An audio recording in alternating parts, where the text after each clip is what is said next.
What is up, my dudes? And that one girl is looking for a camera to make herself look a little prettier. This ain't that camera, one girl. This ain't that camera. This is Bikes, Beards, and Brews. Let's kick that intro.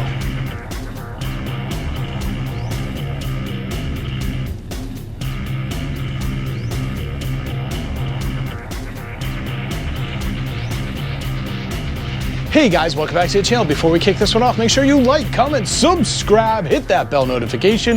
New videos are coming weekly. You ring that bell, you'll know when they drop.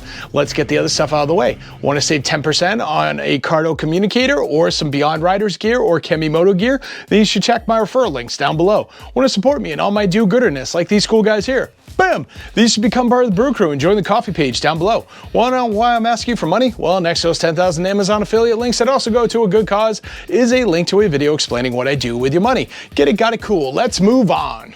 Now today we're going to be talking about the Insta360 Ace Pro. Before I get into this, I do want to say that I have kind of watched a lot of different reviews on these cameras, and I have found that people are divided up into two different camps. People who have received these for free to do a review on, and people who have paid for these and then did a review on them. And what I found is the people that have received these for free think these are the greatest cameras on earth, and they have absolutely destroyed the entire market and there's nothing better. And then the people on the other side have some thoughts. I am on that other side. I have some thoughts. And in case you're doing the too long didn't watch, I'm sending these back. I cannot stand these cameras. I think they are awful. But we're going to talk about why I feel that way, and you can make your informed decision from there. So let's jump into it. So first and foremost, the Insta360 Ace Pro comes in at $450 on the Insta360 site.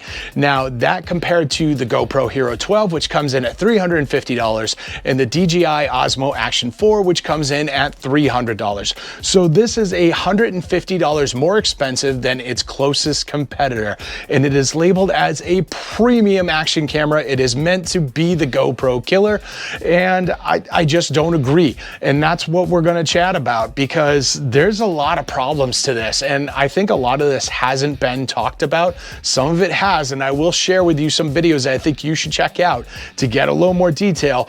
But yeah, let's start with the basics, shall we? All right, so right out of the box, these cameras require you to download the Insta360 app onto your phone to register and activate them. So if you put a battery in this, you turn this on, you cannot use this camera until you download that app and activate and register this camera. Unlike a GoPro where you can put in a battery, hit a few settings, and just go. That is not the option with this. You have to download that app. And I have a lot of issues with that, because I did download the app, and it's not as simple as just downloading the app, connecting it to the camera, doing the registration, running updates, stuff like that. No, the app is very intrusive and very aggressive right out of the gate.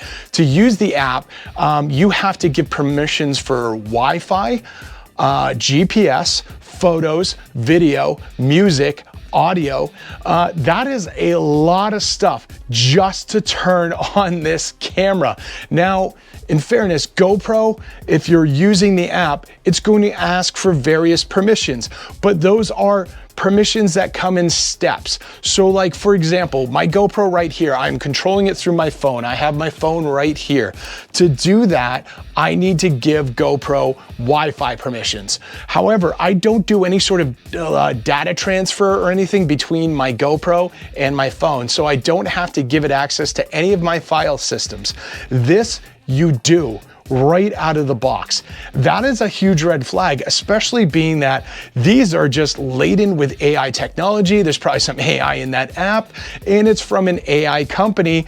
There's a lot of suspect there. I'm not comfortable with that, and it's very aggressive. Again, if I'm doing some data transfer, if I'm doing some file shares between this camera and my phone, I fully understand that. I'm not. This is a problem. And for those of you who value your privacy, this is something you should be concerned about right out of the box.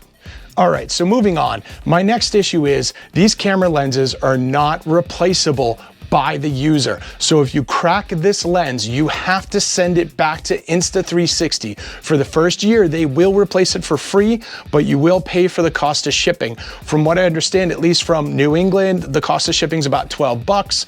So just keep that in mind. It's not a very high price, but when I ordered these brand new, it took 2 weeks for these to arrive on my doorstep. That's because they're coming straight out of China. They do have to go through customs and all that stuff. So I'm not faulting Insta360 for that, but that is a time frame that you have to be aware of.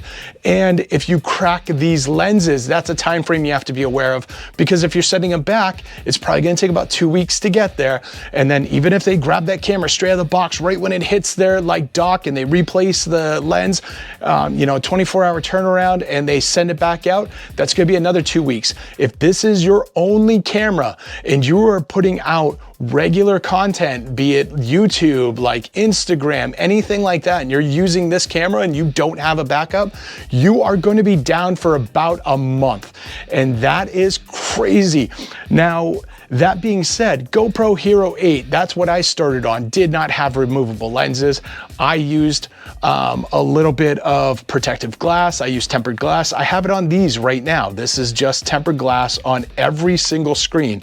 I highly recommend it. Even with my new GoPros that have removable lenses, I have tempered glass on there. But in case you get hit with something that goes through that glass, or something else happens, or you don't use tempered glass, you're gonna be down for a month. And that is pretty nuts, considering with GoPro, I could just go on Amazon and have a new lens in like 24 hours. I could probably go into a lot of different stores and have a lens instantly as well. So that is a huge drawback on this as well that you want to be aware of. Next up, let's talk about the mic adapter. That is right here. Now, to give you an idea of how this works, these cameras have 2 doors. They have this one right here for the battery, and then they have this one right here, which holds your SD card, and it has a USB-C port for your mic adapter.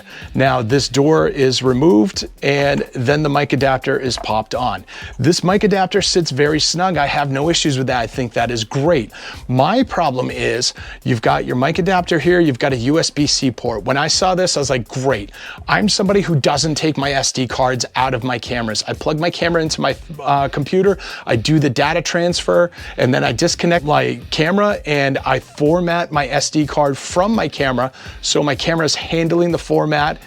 I have way less issues with my SD cards than a lot of other people. I think that's part of the reason why.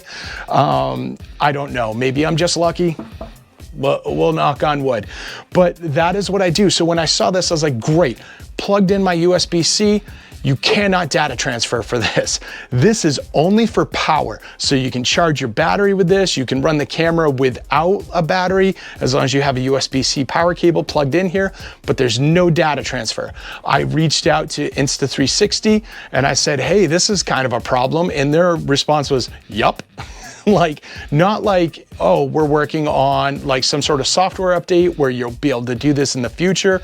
It is strictly, they designed this that way. Now, the problem with that is USB-C ports are designed to handle about 127 connections at one point in time. So for those of you who are unaware of what I'm saying here, let's say you're in your house, you have an outlet, you need to plug a few things in, you plug in 20 different power strips, and then you load that up with Christmas lights. That's a USB-C and all the different data that you can connect to it, all the different USB cards, all that stuff. This can't do that. This can't do even one. It can only do power. So they went out of their way to take this USB-C and make it so it just runs power, and that is obnoxious. That means I have to take this off every single time I want to get to that SD card, or every single time I want to connect to the USB-C port to transfer data. Now, these hinges are not very big and they are plastic, so over time these are going to wear out and you are going to be replacing this. That is highly obnoxious. Bare minimum, they should have made it so the door hinged down, and they should have designed this so this can hinge down when attached. They didn't. This is horrible. This is a bad design, and the fact that you can't just data transfer is awful. This is Bush League. All right, so now let's talk about the remote. The remote is an absolutely useless piece of crap. Now, here's the thing. This remote has a great design. It's very simple. It's very similar to the GoPro one. However, the great difference between the GoPro one and this one that I absolutely love, you can actually change the orientation on this. So when I have my GoPro one, like this is my orientation when it's on my handlebars. I can either have it that way or that way, depending on, you know, how I've strapped it onto the bar. I would love to have it like that. This is a great design. However, this can support 3 cameras. Now, the problem with that is it will only remember one. So if you're doing battery replacements on these cameras, if you have to like shut this off and charge it and then turn it back on, it's only going to remember one camera. So every time you do those battery swaps, you have to repair your second camera to this remote to get it to work. Once again, I reached out to Insta360 about this and I asked them about it. Their basic response was, yup. No, hey, we're working on this. We have a software update that we're like talking about. It was just like, yeah. And again, this is a huge issue to me because this is something a GoPro does no problem. And this is supposed to be better. This is supposed to be the premier thing. This is $100 more for these cameras. Something that small and that simple should have been taken care of right out of the factory day one. And the fact that it doesn't even seem like they're going to address it now is absolutely pointless. Moving on from that, this remote is almost completely useless altogether because when you go to the your app store and you look up Insta360, you can also download an app to put a remote on your smartwatch. You have a smartwatch, you can run it. So this remote or the other video remote that they have, completely useless, wastes of money, absolute garbage, don't even know why these things exist. Now, speaking of ways to control your Insta360s, I also tried to control my Insta360 off of my phone, which I could do. So again, right now, as I stand here, I hit record off my phone. I've got like my preview screen and all that stuff. I tried to do that with the Insta360. I love the fact that they have this big screen and I was like, great, I'm gonna use this because this helps me stay in frame. It makes sure I know where I'm at and all that stuff. Everything's situated great. You can see what's on the table. However, once you use the phone app, it disables this screen and this screen by standard, and it says to save power, it's shutting off these screens. And there is no way to disable that. Now, I fully appreciate the fact that they're trying to preserve battery life and they want to make this last longer, but there should be an option for the user where they can shut that off and still use this and have the phone. Once again, reached out to Insta360, I brought that up. Their response was, yup. So like, no like, oh, hey, we're working on correcting that, or hey, you missed this button here. It was just, yeah, that's what we do. And that is highly obnoxious. Again, my GoPro, I have my preview screen and I have my phone running at the same time, no problem. My preview screen shuts off after some time because that's what I've got it to like set to do, to time out, to save on temperature and overheating and all that. But I could have it running longer if I wanted to. That option is mine to control. That is not yours to control on this camera. All right, so now we're diving into a little bit more, which is video quality. And video quality on this is very suspect at best. Now, you can get some great shots on it. You can get some great pictures. However, if you're like me and you're doing talking heads and stuff like that, and you're in front of a green screen, this camera has a very hard time dealing with those colors. And I will throw a video up here that I recorded that I can't use because the colors kept shifting. The green kept shifting. I turned different shades of red and pink. The piping on my shirt kept changing. Like, it was absolutely awful. And it's just one video file. So even if I wanted to use that video going forward, I would have to chop it up and then do color corrections in each section. And that would just be an absolute nightmare. From what I can gather from other people that have reviewed this camera, it does well in like overcast situations and not a lot of light. And I think that's a lot of the AI. And I also think that the AI, what it does is it kind of grabs the background and uses that to color balance, focus, and all that. Because a lot of the complaints I have seen are when the camera's up close or the camera's looking at you, your face is not as clear as the stuff in the background. So me standing in front of a green screen, it makes it very hard for that AI to actually find a natural color point point and a natural white balance to use. And that is a huge failure, especially for a premium camera. That should not be a problem, but it is. And with that, I suggest you go look at videos from Ben Claremont, Make Art Now, and Camera Conspiracies. They all have this camera, they've all done reviews, and you can see a lot of these issues. With Make Art Now, they actually went out and did a CAD design where they installed a separate lens on top of this lens to get a clear shot of themselves, their face. So when they're holding the camera like this, it was blurry until they added that extra lens.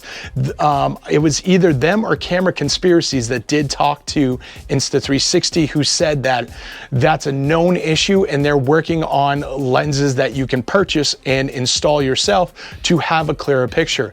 To me, that's a huge issue, because I know some of you may be saying, well, too bad, it's an action camera, it's not meant for that. Not true. It literally has a setting called vlog. It is meant to be a vlogging camera as well, and it fails doing vlog stuff. Not only that, but you'll notice that like Make Art Now, Camera Conspiracies, and even the video I showed you, it makes your skin redder. And like Camera Conspiracies and stuff like that, he brought that up a lot as well. He didn't have the same extreme sort of look that I did, but he could definitely see that his skin was redder, and the camera for some reason was pulling out imperfections on his skin way more than any other camera he was testing.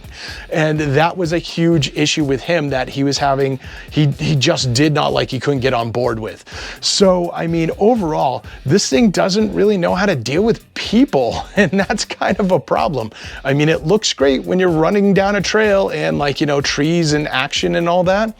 Although with Ben Claremont, he's down in Australia, he tested the 8K and he found on a bright sunny day when he's focusing in on a building at a distance, the 8K looked like crap as well. And that's something you should definitely check out as well. He did a side-by-side of 4K versus 8K, and the 8K, a lot of it is the AI processing and rendering, and it just couldn't handle focusing in on a building in bright, clear, sunny day, and a lot of that became very blurry and did not look 8K whatsoever. So I'm glad I avoided that, but again, do your homework if you're looking to buy a camera, because those issues are out there. All right, so finally, we have customer service, and this is something I've dealt with on a few different levels. So before I bought these cameras, I wanted to know if this remote could support 2 cameras, because I saw a lot of conflicting information online. So when you go to their website, there is a chat box. You can talk to someone. No one is ever there. And I think that's because they are also on, like, you know, whatever like time zone China's on. So when I'm trying to contact them at 3 in the afternoon, they're not there. I tried their AI chatbot. The question I posed was, does this remote, and I gave this remote by name, does this remote have the ability to have 2 Insta360 Ace Pros record at the same time? And I actually rephrased this question a few times, because each time the bot could not answer me. It just gave me some white pages that had nothing to do with if the remote could record 2 cameras. It sent me in all kinds of different directions, a lot of confusion. So for a company that's building on AI technology, that's a huge failure as well, and that makes me question this AI technology a whole lot more as well. But yeah, so those 2 things, absolutely useless. If you reach out to them in email, keep in mind they are on a different time zone depending on where you live in the world. So if you're in the US, you're gonna send an email at like, you know, 4 in the afternoon. I have found that they don't really respond to like 9, 10 at night, sometimes like 2 or 3 in the morning, stuff like that, and you're only getting 1 response, period. So, you know, whatever issue you have, if it's a back and forth, like I tried to troubleshoot these with that video that I had issues with, and it took forever. It took over a week and we had no progress. It was just absolute garbage. So be aware that that is going to be an issue if you have to reach out for help. Depending on where you live, time zones, there will be communication problems. And the same thing, there is going to be a bit of a language barrier, so do understand that as well. If you're communicating with them, try not to use compound words and like, you know, contractions and stuff like that, because those don't translate as well in other languages. That's just fact, and it's just something that's going to make your life a little bit easier when troubleshooting. So again, nothing taken away from them. And overall, their customer service, very friendly, very responsive, but just because of the time differences, it is very slow. Even with GoPro, they have like people helping you within like your time zone. So like I can't hit up GoPro at 8 o'clock in the morning, but I can hit them up at like 11 in the morning. I can have a live chat at 11 in the morning. I can do all that. That's another issue as well. When they asked me for video samples of this, I said, great, send me a link that you want me to upload that video to. And they're like, no, create a Google Drive on your side or a OneDrive on your side and share us the link.